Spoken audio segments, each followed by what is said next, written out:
कि ऑर्किड ये photosensitive crop है। लाइट इंटेंसिटी अगर 60,000 लक्स के ऊपर जाती है तो ये प्लांट को प्रॉब्लम है। ये देखेंगे तो अभी ये पूरा ड्राई दिख रहा है, लेकिन प्लांट हैप्पी है, प्लांट हेल्दी है। फ्लावर की क्वालिटी आप देखिए, फ्लावर की क्वालिटी एकदम बेस्ट है, बढ़िया है, कोई इश्यू नहीं है।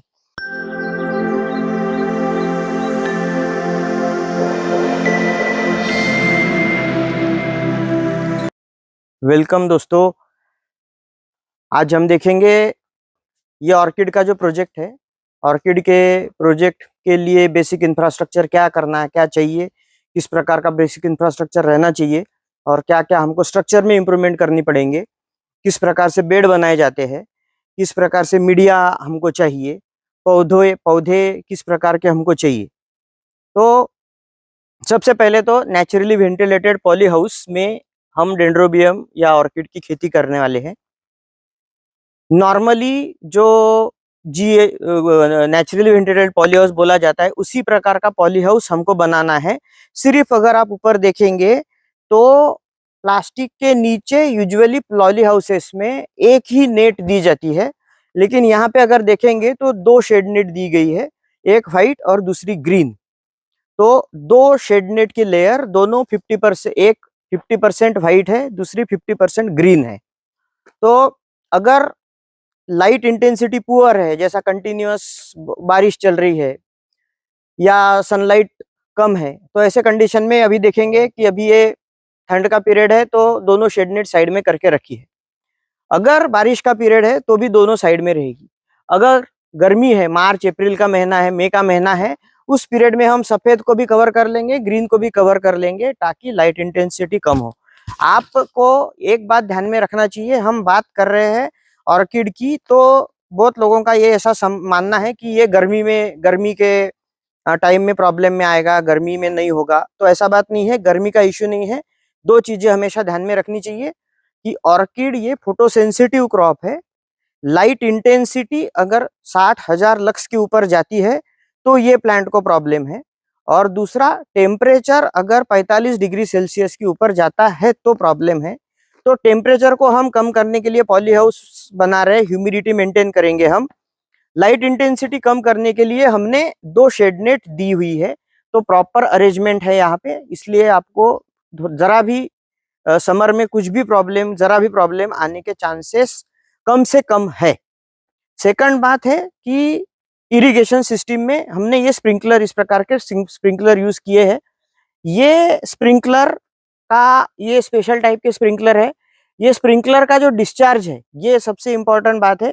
करीब करीब 250 लीटर से 400 लीटर पर आवर के स्पीड से ये पानी को फेंकता है।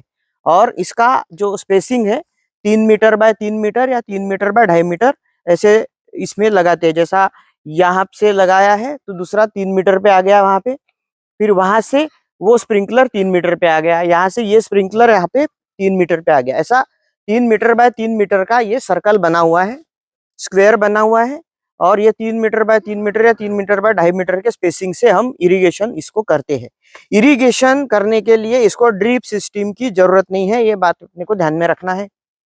उसके बाद में ये जो प्लांटेशन के लिए टेबल बने हुए हैं, 1 मीटर इसकी चौड़ाई है। दो टेबल के बीच में आप आधा मीटर या थोड़ा ज्यादा या 0.7 मीटर जगह छोड़ सकते हैं। 1 मीटर का टेबल बनाना है। टेबल की हाइट जमीन से करीब करीब 3 फीट ऊपर रखना है।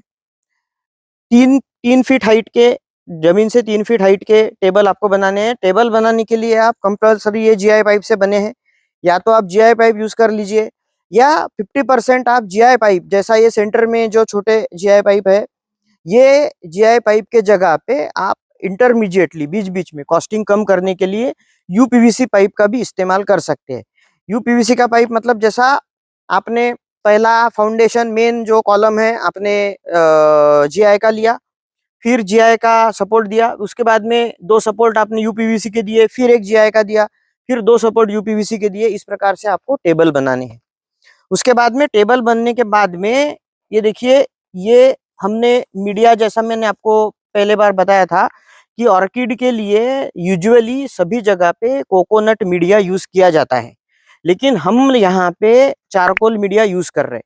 अब चारकोल मीडिया यूज करने के पीछे 2-3 टेक्निकल रीजन है। एक, चारकोल मीडिया अगर आप ये देखेंगे तो अभी ये पूरा ड्राई दिख रहा है, लेकिन प्लांट हैप्पी है, प्लांट हेल्दी है। फ्लावर की क्वालिटी आप देखिए, फ्लावर की क्वालिटी एकदम बेस्ट है, बढ़िया है, कोई इश्यू नहीं है। इसका रीजन क्या है कि चारकोल यूज करने के पीछे का सबसे मेन रीजन दो है। एक कि इसकी जो पोरोसिटी है, वो मतलब पानी छोड़ने की कैपेसिटी, ये कोको शेल से बहुत अच्छी है, काफी अच्छी है, जो कि ऑर्किड के लिए बहुत आइडियल है। मतलब ऑर्किड का एक स्पष्ट नियम ध्यान में रखना है कि सुबह आपने 9 बजे पानी दिया, शाम को 4 बजे तक ये मीडिया जो है सूख जाना चाहिए, ड्राई हो जाना चाहिए। अगर ऐसा होता है तो ये ऑर्किड के लिए सबसे आइडियल बात है। तो ये मीडिया आपको उसमें सपोर्ट करेगा। सेकंड चीज, सबसे इंपॉर्टेंट बात, ऑर्किड का सबसे डेंजरस और भयानक जो कीट है या पेस्ट है, वो है स्नेल्स। स्नेल मतलब गोगलगाय बोलते हैं, गोच बोलते हैं, स्नेल्स या शंख बोलते हैं। ये सबसे डेंजरस पेस्ट ऑर्किड के लिए माना जाता है। तो वो इसमें आपको आने के चांसेस सबसे कम है। क्यों? क्योंकि इसमें उसको छुपने के लिए जगह नहीं है। कोकोनट शेल में क्या होता है कि उसके फाइबर फाइबर में अंदर घुस घुस के उसको छुपने को जगह मिलती है। आप कितने भी केमिकल यूज कर लो, कैसे भी केमिकल यूज कर लीजिए, उनको छुपने को जगह मिलती है और कंट्रोल करना बहुत मुश्किल हो जाता है। लेकिन यहाँ पे अगर आप देखेंगे तो यहाँ पे आपको एक भी शंख नहीं दिखेगा, कहीं कहीं पर भी आपको शंख नहीं दिखेगा। करीब करीब 2-2.5 साल हो गए ये प्रोजेक्ट को। 2.5 साल में कभी भी इसमें स्नेल्स का इम्पैक्ट नहीं आया, स्नेल का इन्फेस्टेशन नहीं आया, और आया भी है तो कंट्रोल में आ गया है within a span of 10 to 15 days. तो दो major benefit, water holding capacity, मतलब required water holding capacity and easy control of snails, ये दो मेजर इसके इंपॉर्टेंट फायदे हैं कोकोशेल के। कॉस्टिंग में उल्टा मेरे हिसाब से, जहाँ पे चारकोल लोकली अवेलेबल है, वो वहां पे मेरे हिसाब से कोकोनट शेल से काफी कम खर्चे में चारकोल में इसका कल्टीवेशन हम कर सकते हैं। इसके बाद में प्लांट्स की बात करेंगे तो आज के कंडीशन में इंडिया में पहले सबसे इंपॉर्टेंट बात है कि प्लांट यूज करते समय ये बात अपने को हमेशा ध्यान में रखना है कि प्लांट हमेशा टिश्यू कल्चर प्लांट यूज करना है। टिश्यू कल्चर प्लांट इंडिया में सप्लाई करने के लिए आज के कंडीशन में इंडिया में एक कंपनी है पूना में, राइज एंड शाइन, वहां से टिश्यू कल्चर प्लांट अवेलेबल है। वो टिश्यू कल्चर प्लांट आपको इंपोर्ट करके दे सकते हैं। दूसरा इंपॉर्टेंट बात है कि ये को चारकोल जिसके ऊपर रखा है, ये शेडनेट, ये शेडनेट है 50%, 75% mono mono shade net. Mono mono shade net इसलिए यूज करना है यहाँ पे क्योंकि मोस्ट ऑफ द टाइम ये मीडिया गीला रहेगा, प्लांट में पानी होगा, इसमें फर्टिलाइजर जाएंगे, इसमें इंसेक्टिसाइड फंजीसाइड केमिकल जाएंगे। तो और ये प्रोजेक्ट 7 साल के लिए है। एक बार हमने प्लांटेशन किया तो कम से कम 7 साल तक ये प्रोजेक्ट यहाँ पे रहने वाला है। तो ये जो शेडनेट है जिसके ऊपर आपने चारकोल डाला है या मीडिया डाला है या प्लांट लगाए है, वो 7 साल तक रहना चाहिए, वो फटना नहीं चाहिए। तो ये जो मोनो मोनो शेडनेट है, ये मोनो मोनो शेडनेट नायलॉन से बनती है, और ये कितने भी दिन पानी में रही तो ये सड़ती नहीं है, गलती नहीं है। तो इसलिए कंपलसरी मोनो मोनो शेडनेट आपको यूज करना है। इसके बाद में मेंटेनेंस और मैनेजमेंट, ये सब आपने प्रॉपरली करने के बाद में, अभी आप यहाँ पे नीचे देखेंगे बहुत सारा एक मिसकंसेप्शन मैं एक बार यहाँ पे दूर करना चाहूंगा। क्या होता है, बहुत सारे लोग ऑर्किड कल्टीवेशन करने के लिए या घूमने के लिए जाते हैं थाईलैंड, और वहाँ पे ऑर्किड कल्टीवेशन देख के आते हैं, उनकी इच्छा होती है कि हम भी ऑर्किड करेंगे। तो उनके माइंड में क्या है कि ये ऑर्किड के बेड के नीचे गड्ढा करके उसमें पानी जमा रहना चाहिए। या जिन्होंने ऑर्किड, अभी ये वीडियो अगर कोई ऑर्किड ग्रोअर देखेगा या ऐसा कोई आदमी जिन्होंने थाईलैंड में ऑर्किड कल्टीवेशन देखा है, वो भी वही बोलेंगे कि हाँ, थाईलैंड में जमीन, ये बेड के नीचे पानी जमा रहता है और चलने वाली जगह ऊंची रहती है, बंड टाइप, और उसके ऊपर हम चलते हैं, नीचे पानी रहता है बेड के। तो ऐसा कोई कंपलसरी नहीं है और ऐसा कोई जरूरत भी नहीं है। उल्टा वहां पे पानी जमा रखना ये सबसे डेंजरस बात है, वो नहीं करना चाहिए। वहां पे पानी जमा इसलिए रहता है क्योंकि थाईलैंड का मीन सी लेवल ये 1 मीटर 2 मीटर 3 मीटर है, और हमारा मीन सी लेवल 300 फीट 400 फीट ये है। उनका 2 फीट 3 फीट 4 फीट मीन सी लेवल है, और उन्होंने थोड़ा भी गड्ढा करे 2 फीट 3 फीट 4 फीट भी गड्ढा किया तो भी पानी लग जाता है। तो वो वहां से मिट्टी निकाल के बंड बनाते हैं, इसलिए वहां पे पानी जमा होता है। अपने को यहाँ पे नीचे में कहीं पर भी पानी जमा करके रखने की जरूरत नहीं है। अगर आप जमा करके रखते हो तो वो आपके यहाँ काम करने वाले लेबर लोगों के लिए, आपके लिए भी धोखादायक नुकसानदायक हो सकता है। उसमें कोई भी जानवर रह के नुकसान कर सकता है। नेक्स्ट बात आती है कि गर्मी में इसका मेंटेनेंस कैसा करेंगे।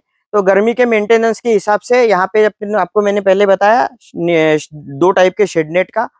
अब यहाँ पे हम देखेंगे कि इसका जो एप्रॉन पॉली हाउस का जो एप्रॉन पोर्शन है उसको भी हमने एडिशनल शेड नेट दी हुई है। तो गर्मी के टाइम पे ये जो पोर्शन है ये एडिशनल हमने शेड नेट दी हुई ग्रीन कलर की, ये पूरी कवर हो जाएगी, तो ये प्लांट फुल्ली प्रोटेक्ट हो जाएंगे। इसके बाद में हमने क्या किया है, यहाँ पे एक के साथ में 2 या 3 फसल क्रॉप फार्मर को कैसा बेनिफिट दे सकते हैं वो अभी हमने यहाँ पे ये एक सॉन्ग ऑफ इंडिया करके प्लांट है। ये सॉन्ग ऑफ इंडिया प्लांट का जो टिप है ये फ्लावर डेकोरेशन में यहाँ से कट करके फ्लावर डेकोरेशन में यूज होता है। तो हमने ये जगह पर भी वो प्लांटेशन कर दिया है ताकि ह्यूमिडिटी बनी रहे, ग्रीनरी बनी रहे। यहाँ से आने वाली गर्म हवा ये प्लांट एब्सॉर्ब करेंगे और ये प्लांट को कंफर्ट मिलेगा। तो ये सॉन्ग ऑफ इंडिया से भी इनको प्रोडक्शन मिलेगा, क्योंकि ये प्लांट तो ग्रो हो ही रहे हैं, मैं आपको दिखा ही रहा हूँ। ये प्लांट ग्रो हो रहे, इससे भी प्रोडक्शन मिलेगा। वो प्रोडक्शन का अपना प्रोडक्शन अपना फोकस, ये प्लांट से कितना प्रोडक्शन मिल रहा है वो नहीं है। मैं ये side as a side source of income, at the same time poly house के अंदर माइक्रो क्लाइमेट किस तरीके से बनाया जाता है या बनाया गया है वो आपको मैं सजेशन दे रहा हूँ, वो आपको मैं सजेस्ट कर रहा हूँ। प्रोजेक्ट अगर कोई करेगा किसान तो नेशनल हॉर्टिकल्चर बोर्ड के हिसाब से करीब करीब 70 लाख रुपए ये प्रोजेक्ट कॉस्ट है 1 एकड़ का। लेकिन मेरे हिसाब से करीब करीब 75 लाख के आसपास 75 लाख के आसपास 1 एकड़ का कॉस्टिंग आता है, जिसमें करीब करीब 40 से 40 लाख के आसपास पॉली हाउस का कॉस्टिंग है। 40 से 45 लाख के आसपास पॉली हाउस का कॉस्टिंग है। 20 लाख के आसपास करीब करीब प्लांट का कॉस्टिंग है। 1 एकड़ में 40,000 प्लांट्स करीब करीब लगते हैं, तो अप्रोक्सीमेटली 20 लाख रुपए प्लांट का कॉस्टिंग हो गया। इस प्रकार के टेबल बनाने को 1 एकड़ में आपको करीब करीब 12 से 14 लाख रुपए खर्चा आएगा। 2 से 3 लाख रुपए ज्यादा से ज्यादा आपको इरिगेशन सिस्टम में खर्चा आएगा। तो इस प्रकार से ऑलमोस्ट चारकोल, टेबल बनाना, plants, irrigation system, poly house, total मोटा मोटी 75 लाख रुपीज पर एकड़ ये टोटल इन्वेस्टमेंट है, प्रोजेक्ट कॉस्ट है। एनएचबी के तरफ से अगर आप सैंक्शनिंग कर लेते हैं तो ऑलमोस्ट आपको 50% तक सब्सिडी नेशनल हॉर्टिकल्चर बोर्ड से आपको मिलती है। हर स्टेट कैपिटल में नेशनल हॉर्टिकल्चर बोर्ड का ऑफिस है, वहां पे भी जाके आप इंक्वायरी कर सकते हैं और प्रोजेक्ट करने के बारे में सोच सकते हैं। आपको इसके अलावा और अगर आपको कुछ जानकारी चाहिए, कुछ इन्फॉर्मेशन चाहिए तो कमेंट सेक्शन में आप हमको लिख के भेजिए। हम आपको इससे रिलेटेड और अधिक जानकारी देने की कोशिश करेंगे और डेफिनेटली देंगे। और अगला वीडियो हम बनाएंगे पर्टिकुलरली ऑर्किड के न्यूट्रिशन, ऑर्किड को क्या फीड देना चाहिए, क्या किस प्रकार का न्यूट्रिशन देना चाहिए, किस प्रकार से हम यहाँ पे न्यूट्रिशनल मैनेजमेंट कर रहे हैं, इसके ऊपर हम अगला वीडियो बनाएंगे।